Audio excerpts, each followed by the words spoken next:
Hello friends. Well, the answer to the title is no. You probably don't have the attention of a goldfish. And this is not a joke to tell you that you have less than the attention of a goldfish. Rather, it's to say that that whole idea is a little bit flawed. You probably can think of some reasons as well as I can. First of all, what do we mean by attention? But the truth is that this video isn't really trying to compare you to a goldfish. Rather, it's calling us to notice something that maybe is happening with our entire species. Now, I've been noticing this in my own work with children, but it really came to me the other day when I was talking to a young woman who's working at a forest school. And she was basically telling me that she's been noticing the same things. These are in kids that are in a forest school, not just in the regular public school system. So what we're seeing is something that's a little bit more pervasive than just something that's affecting only a small part of our population. Now, one way to phrase this is that, yes, our attention spans seem to be dwindling. An example is that I was asking some children the other day to spend 10 minutes in the woods doing a mental exercise. This proved to be very, very difficult for most of the children. Now, is that abnormal? Is that different from, say, when I was a kid? Hard to say. I had a love of nature and, of course, could spend tons and tons of time outside and feel very focused. But put me in school, trying to concentrate on a math lesson with the teacher, and my focus, well, probably would have been beaten out by that proverbial goldfish. So when I say attention is dwindling, what do I mean? Do I mean that we're losing our ability to sit and stay focused on something that we don't want to be focused on? Well, that is a mental skill that, yes, we can develop, but there would be some, I would argue, disadvantages to integrating that skill too powerfully. In fact, our public school system often tries to force kids into that. And not only does it not work very well and can turn people off to that process of paying attention, but I'd also suggest that over time, it gets us locked into a foveal focus, if we are successful with those children, where we are only able to see one thing and we lose what I think of as our peripheral vision or peripheral awareness. I saw this when working with spectrum children out in the woods or people that have ADHD, and noticing that often they are more functional in the forest than, quote, normal people. Doing lots of quotes today. The normal person, being very foveal, will stare down trying to learn a plant and will miss the deer that's standing right over there. Where the person with the ADHD can look at that plant, often can pay attention to it because they find it interesting, but also is peripherally aware, is noticing things around them, and will tend to notice that deer and other things in their environment. And I talked with Rebecca for quite a while before making this video, trying to figure out exactly what we mean by attention. When I notice this with the kids, or that young woman I was talking to at the forest school notices this, we might notice that in our culture, kids have no problem sitting for an hour and a half watching a Disney movie, for instance, or playing a video game. So it's not that people can't have sustained attention, but there's something that I call engagement. I spoke about this in my book, Becoming Dungeon Master.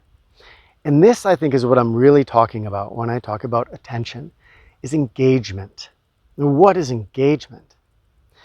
Engagement is something that is difficult to explain. In the end, I'm going to ask you to use your own inner wisdom to understand this. But still, I'm going to struggle a little bit here to put some definitions and add a little bit of clarity before I ask you to invoke that inner wisdom. So when I am engaged with something, I'm sitting and I'm watching the birds outside of a window. I'm talking to another person. I'm even maybe watching a movie in an engaged way. I'm doing it in a way that feels like I'm conscious when I'm doing it. I'm not zoning out. I'm fully conscious as I'm doing it. And I'm going to say that to me, engagement also bears a future fruit. So let's use movies as an example. I can sit down, let's say, just watch a horror movie, and it just gives me some feelings, some sensations. I'm not really conscious or present for it. And afterwards, I may feel a certain satisfaction, as we often feel when we've satisfied a habitual craving, but I don't feel enriched at all. Now, there's another way to watch movies. And we have a friend of ours who really loves Harry Potter.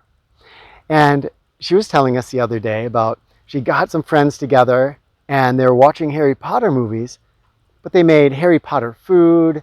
They talked about it afterwards. She shared her experience with us through photos and video. And so she was very engaged with that movie. She was doing the same thing. I could watch a Harry Potter movie and sort of just zone out through it and get nothing out of it. Or I could watch that Harry Potter movie and have a sense of engagement. She gained fruits. She gained a closeness and more sociality with her friends that she watched it with. She gained memories of making the fun foods and eating them with her friends and talking with them about the movie afterwards. She gained social connection by sharing her experiences with my family. Very different than the other way we could watch that movie. Similarly, I could sit at the window and watch birds, and I could be lost in random thoughts that are just going through my head. I'm not really getting much out of this. My mind is maybe just going over stuff it doesn't need to go over. It may even be telling some stories that aren't so great, that are creating anxiety inside of me. I'm not present, I'm not conscious for being there just watching the birds. If I just watch the birds, I'm developing that part of my mind that is satisfied with less stimulation. I might learn some things about the birds by watching their behavior. And I'm going to get some just overall benefits. If we could hook up a bunch of things to our system, we would see that my heart rate is going down, my cortisol levels are going down, and I'm just overall invoking my vagus nerve and feeling more relaxed, getting more into my parasympathetic nervous system. In other words, it's bearing fruits. This is engagement. Engagement is something that is wholesome on some level, that helps us grow on some level, that nourishes us on some level. Where the opposite of this, the thing that in the beginning I'm clumsily calling non-attention, that non-ability to focus, what I'm really talking about there is non-engagement, is doing things in life in such a way that I'm not consciously present for it. And then that experience actually degrades me. We're seeing this in children, but how many of you have gone into a waiting room and the octogenarians that used to be teasing teens about sitting there on their smartphones and texting all the time are sitting there on their smartphones and texting all the time, or playing with some app, or watching something on their screen? It's becoming pervasive throughout our whole culture, that we take part more and more in these non-engaged states of mind, encountering life in a way that isn't bearing fruit. How do we really tell if something we're doing is bearing fruit? That's where we call in our inner wisdom. I think we've all felt it. If you have ever eaten a bunch of junk food and you just feel junky afterwards. Now, we can only tell this if we're not just eating junk food constantly, because then we think that that junky feeling is our normal feeling, our normal state of being. But if in general we eat fairly healthy and then we eat some junk food and we feel junky, then we have that, what I'm talking about, this body awareness, this body wisdom that is telling us, that wasn't worth your time. It wasn't good. Why do it? And the same thing happens with us mentally, emotionally. So if I watch a movie and I feel junky afterwards in my mind, body, I can tell that I just made a bad choice, that I wasn't engaged. If I watch a film, I soak myself into it, I really enjoy it, I talk to some friends about it afterwards, it inspires me to exercise more or to be more adventurous, whatever it does. Then I may feel, wow, I've been engaged with that film and it's borne fruit for me. Now, one might argue that we just need to enjoy ourselves last time. And there's definitely some truth to that. Because in our world, we can often be way too doing, just trying to accomplish things and weighing our self-worth based on those accomplishments. Have I improved myself today? However, the truth is that we enjoy ourselves a lot more when something nourishes us. This is difficult to experience sometimes in a culture where, for instance, we're offered that junk food all the time. We may not even know what it's like to eat a really delicious home-cooked meal that leaves us feeling great afterwards. So in a world where so many of the things that are offered to us are things that cater to our attention, that basically require no focus, they just grab our focus and do it for us. Well, we come out the other end of that, and if we pay attention, we'll find that watching the movie that was a junk movie and we watch it in a junk way, it's not really as great as we think. It's great in the same way that somebody who eats Twinkies all the time thinks a Twinkie is great, because it just satisfies this habitual kind of need that we've developed. But it isn't great in the same way that when I engage in something and I feel like, wow, that was fun, that was exciting, that was enriching, and I just feel awesome afterwards. These things are all around us in the form of conversations, sometimes in the form of movies or even video games that challenge us in some way, in walking in nature, in cooking food, in learning a new skill, in reading a book. We can be engaged with almost anything we do. But here's this world that will offer us these hypnotic things that will unengage us. What choice are we going to make? This is really important to ask ourselves. And as we look around us at the people in our lives, as we think of ourselves as a representative of humanity, and imagine that what we do matters, that we're contributing in some way to the evolution, the mental evolution, the physical evolution of our species, then the decision you make is important. And we need to set an example. We can't just look around us at kids that are lost on their smartphone and go, but then we get on our smartphone and we're lost in it as well. We can't criticize those that are playing 8 hours of video games a day when we're getting lost in it ourselves, even to a small extent. In fact, that should give us compassion, because we can see how powerful some of these influences are. Instead, we can set an example for our children, for our friends, and again, for that recognition that we are a contributing member of our entire species. What do we want humanity to become? Something that just sort of plods through life, getting spoon-fed stuff from the few creative people left in the world, the rest of us just getting imagination handed to us? Or do we all want to engage in creativity, in engagement? You know, it's interesting. You probably know about my daughter Mirabelle and her hobby horsing. And there's been more and more videos cropping up on YouTube about hobby horsing, and often when you read the comments, people are extremely critical of it.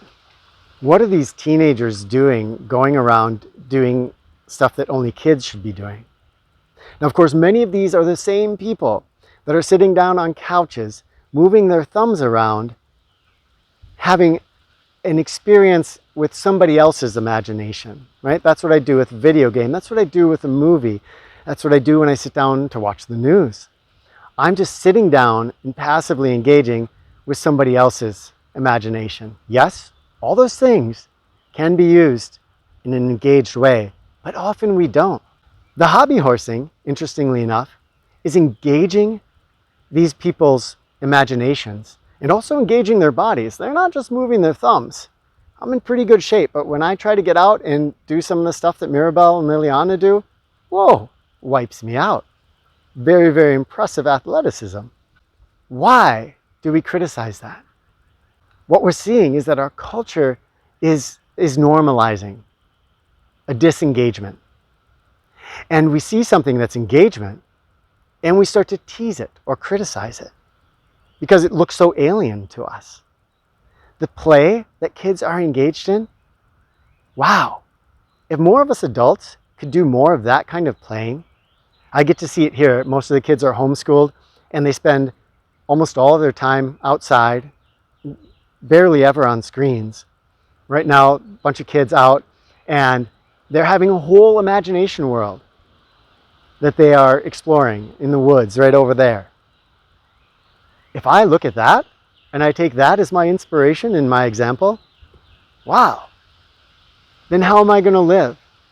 As opposed to just accepting the hypnosis, basically, that's becoming normalized as what's cool or what's worthwhile. My friends, all of you who watch this channel are engaged in being examples, and I thank you for that. This is a way that you can be an example, is be engaged. When you look at the day in front of you, be engaged with it, no matter what you do. If you're at work, talk to the people around you. Spread smiles. If you're at home doing something creative, if you're cooking, cook. Smell those foods. Pour love into what you're doing. It's going to feel totally different than just getting through the day. Be engaged, my friends. It's such a beautiful thing.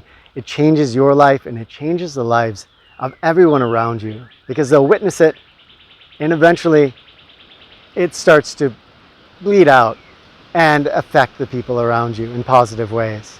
If you have thoughts on this, share down in the comments.